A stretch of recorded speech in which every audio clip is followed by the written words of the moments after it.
UTV ప్రేక్షకులకు నా నమస్కారాలు. కొండగట్టులో రాజకీయ ఉద్రిక్తత, అర్చకుల ధర్నాతో స్తంభించిన దర్శనాలు. ప్రసిద్ధ పుణ్యక్షేత్రమైన కొండగట్టు శ్రీ ఆంజనేయస్వామి ఆలయంలో అర్చకులు ధర్నాకు దిగడంతో దర్శన వ్యవస్థ తీవ్రంగా దెబ్బతింది. క్యూలైన్లలో వేలాదిమంది భక్తులు నిలిచిపోగా చివరకు అర్చకులు లేకుండానే స్వామి దర్శనం చేసుకుని పలువురు భక్తులు వెనుదిరిగారు. ఈ ఘటనకు నేపథ్యంగా ఆంధ్రప్రదేశ్ మంత్రి నారా లోకేష్ జన్మదినం సందర్భంగా తెలంగాణ టీడీపీ రాష్ట్ర అధ్యక్షుడు పొగాకు జయరాం చందర్ ఈరోజు కొండగట్టు అంజన్నను దర్శించుకుని ప్రత్యేక పూజలు నిర్వహించారు.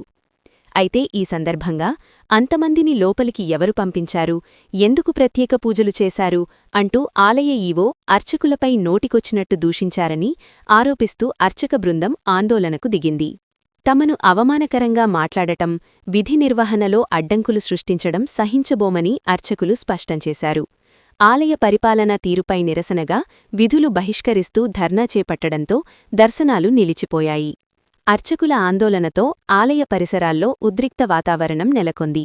భక్తులు తీవ్ర అసౌకర్యానికి గురవుతుండడంతో వెంటనే సమస్యను పరిష్కరించాలని భక్తజనం, స్థానికులు దేవాదాయ శాఖ అధికారులను కోరుతున్నారు.